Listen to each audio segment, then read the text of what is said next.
Hello students, my name is Sumesh Sharma.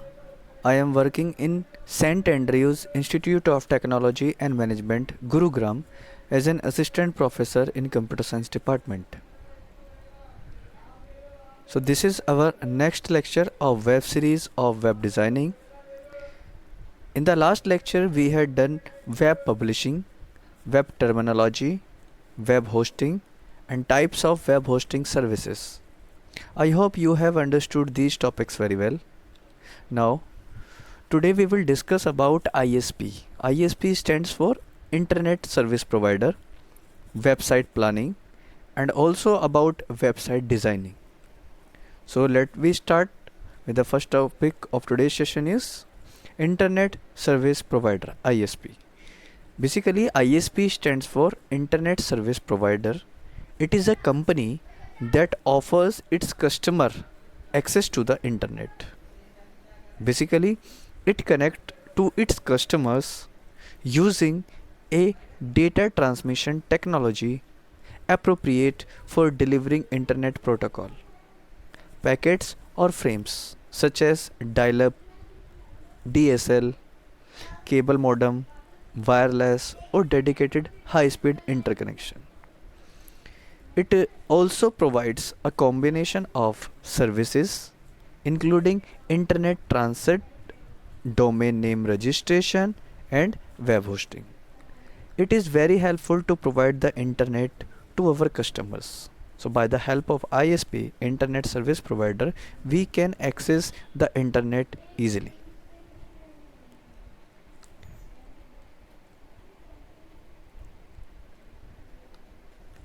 It is a company that basically provides access to the internet at similar services such as website designing and virtual hosting. So in further slides we discussing about website designing and website planning, etc. For an example, when you connect to the internet, the connection between your internet enabled device and the internet is executed through a specific transmission technology that involves the transfer of information packets through an internet protocol route. Basically, we already know that ISP is an internet service provider, is the industry. Basically, ISP is the industry term for the company that is able to provide you with access to the internet typically from a computer. If you hear someone talking about the internet and they mention their provider, they are usually talking about their ISP. Your ISP makes the internet a possibility. In another words, you also say that you can have shiny computer with a built-in modem and could have a router for networking. But without a subscription with an ISP, you don't have a connection to the internet. For the typical homeowner or apartment dweller, the ISP is usually a cable company that in addition or offering a TV subscription also offers an internet subscription. You don't get both for the price of one, however. So you can get just cable TV or just high speed internet or both. An ISP is your gateway to the internet and everything else you can do online. And the second your connection is activated and set up, so you will be able to send emails, do shoppings, do research and more. The ISP is the link or conduit between your computer and all the other servers on the internet. You may feel like you are talking to your mom directly through email, but in reality it's more indirectly. So your email goes from your computer to the ISP computer server where it is sent along to its destination through other servers on the network. Of course, that is electronic path. The transmission is still virtually instantaneous. So every home or organization with internet access has an IP address. And the good news is we don't all have to have the same provider to communicate with each other. There is no mandatory. And if we don't have to pay anything extra to communicate with someone who has a different ISP. Whereas just about anyone can have a website, not everyone can be an internet service provider. It takes money, infrastructure, and a lot of very smart technicians. So, your ISP maintains miles of cabling, employs hundreds of technicians, and maintains network services for its hundreds of thousands of subscribers. So, depending on where you live, you typically have a choice of ISP. Okay. Now, there are factors to be considered before choosing an ISP. The first factor is availability. So unfortunately, this is the biggest deciding factor in rural areas because a high speed cable or fiber connection does not do your business any good if the provider does not service your area. A surprising number of businesses and homeowners have just a few options, usually one of which is a satellite internet option and either some type of broadband or 4G network. Second one is speed. So we already know about the speed of internet. We have two internet speed, one for uploading and second for downloading.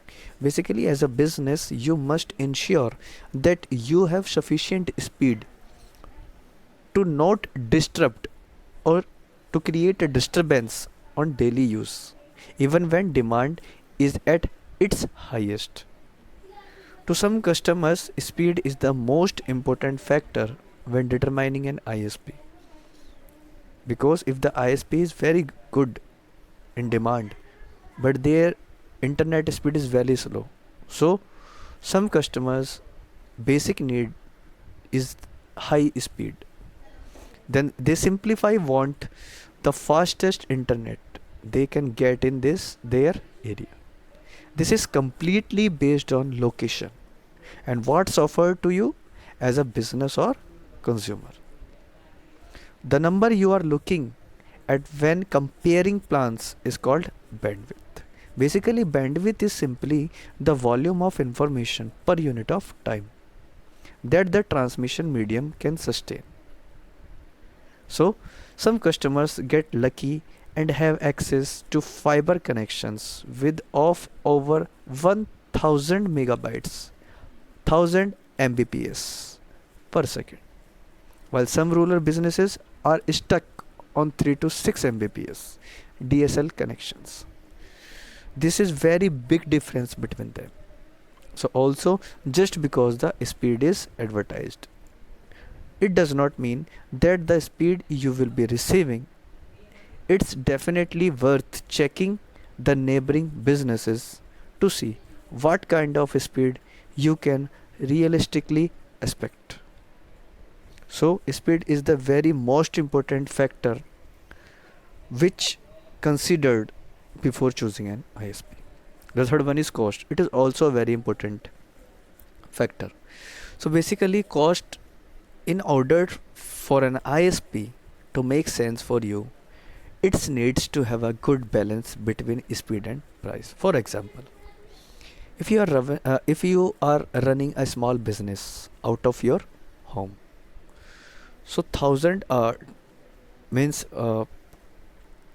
50,000 a month for a dedicated fiber connection, or a 10,000 or a 1,000. I give you an example only. If I say that 1,000 a month for a dedicated fiber connection, probably won't make sense for you. Some companies, the price does not matter as much as the speed and reliability. The same 1,000 a month dedicated fiber connection mentioned above might be a number no brainer for a growing small businesses with 25 employees. As with most aspects of businesses, you will need to weigh the pros and cons. Okay, got it? The next one is type of connection. So basically, the type of connection has a big influence on how fast the internet feels.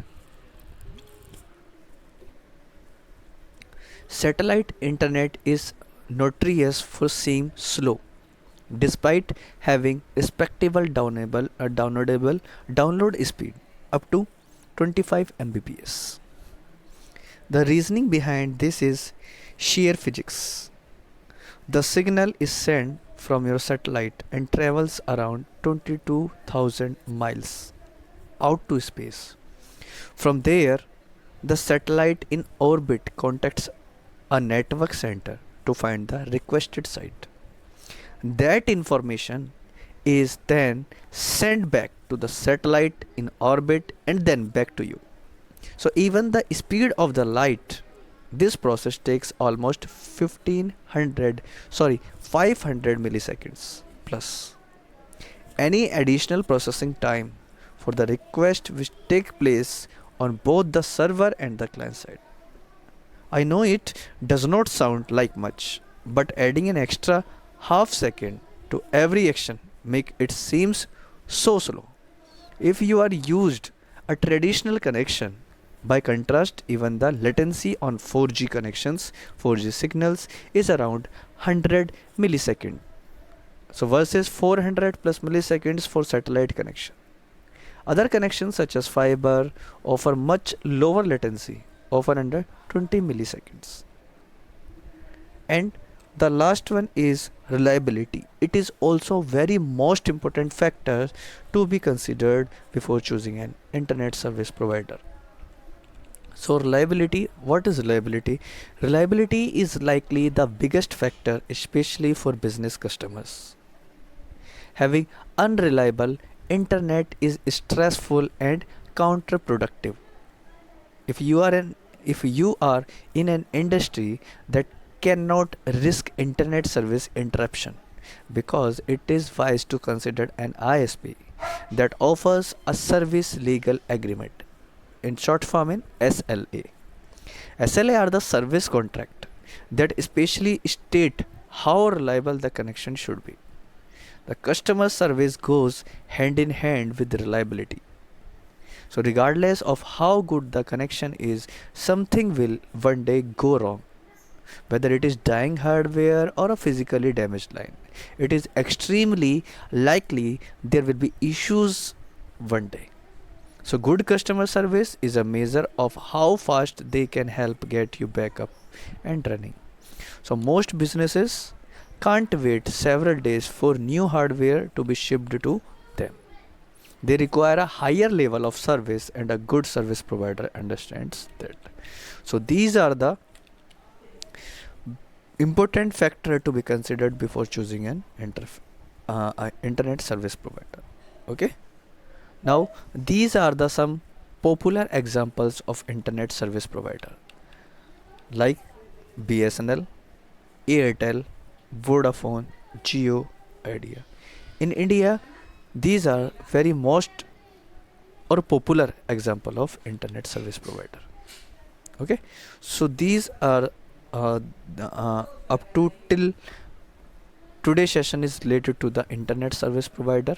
What is internet service provider, why it is so important, and before choosing an internet service provider we have some factors on which we considered, and some examples, more popular examples of ISP in India. Okay, then now we are discussing second unit of today's session is website planning. So what is planning? Basically, planning is the process of determining what you want your website to do. It is an very important step before starting designing a website, because without planning you are not able to do always correct step. So with proper planning process, both money and time to be spent in designing can be saved. So planning is the process of choosing among competing opportunities for communication so that you can set overall goals for a web. We all know that you will need to define your web intended audience, formulate a statement of your web purpose and objective, and gather and maintain domain information to support your web. As you are a web planner, you need to anticipate the skills and resources needed for developing, constructing, deploying, and operating the web. For example, if a web design includes a specification for forms means a feature supported by HTML. You should note that web implementers should have skills in HTML forms as well as CGI. What is the CGI stands for Common Gateway Interface Programming. Okay. Now we have some steps involved in a planning of a website. The first step is defining site goals. So the first step is to define the website goals. Define the purpose of the website. It should be clear what you are trying to achieve with the new website. So it is very important step. The second step is identification of target audience. Who are the target audience? How much amount of target audience will available? The identification plays a very big role in determining how your website should look and function. It is very helpful to picture the person you want to visit your website. The third step is set a website design budget. Because if I want to create a website, so budget is very most important factor. In last slides we also discussed about the cost factor which is to be considered to choosing an ISP. So budget or cost is very important factor in software development or all phases of a software development. So set a website design budget. It is very necessary to always set a budget for your website expenses. Means a website project can easily consume an unlimited amount of money, time and resources. So this includes funds for web design, programming and web hosting. The next step is competitive analysis. So it is essential to be aware of the competitor's website, because on which we are able to find out the target audience also. So spend some time on the competitor's site. It is very important. The next step is choosing website content. How to attract the people, how to attract the audience to our website. So it is to determine what kind of content you will be displaying on your website. Content is basically anything that gives you visitors information. It is an integral part of any website. It can include information about organization, contact information, etc. The contents of the website should be brief, well edited and should be attractive. And the last step is structuring the website. Means it is to decide the structure of the website. Create a directory structure for the website where all the files will be put under one directory. Decide what files, images will be using and where should they be placed in the directory structure. The next slide we are discussing about website designing. So basically web design is designed for the web. Means web is visual medium. A website designer needs to understand the vast array of web design tools and technologies available to create effective user-friendly website. It combines graphic design, programming and scripting multimedia. It may include common designs such as color, font, the tools and technologies used to create a website. So everything about your website, including the content, the way it looks and the way it works, is determined by the website design. So website design is a process of conceptualize, planning and building a collection of electronic files that determine the layout, colors, text styles, structures, graphics, images and use of interactive features that deliver pages to your site visitors. Basically website design refers to the design of websites that are displayed on the internet. It usually refers to the user experience aspects of website development rather than software development. A website designer works on the appearance, layout, and in some cases content of a website. Basically, appearance, for instance, relates to the colors, font, and images used. Layout refers to the how information is structured and categorized. A good web design is easy to use, aesthetically pleasing, and suits the user group and brand of the website. Many web pages are designed with a focus on simplicity so that no extraneous information and functionality that might distract or confuse users appears. So two of the most common methods for designing websites that work well both on desktop and mobile are responsive and adaptive design. In responsive design, content moves dynamically depending on screen size. In adaptive design, the website content is fixed in layout size that match common screening sizes. Okay. Now, features of website design. Some are the features. First one is quality web content. So there are one primary reason people use research engines and browse website, and that is to search for information. People desire information every day, and what if delivered in a fast and reliable fashion?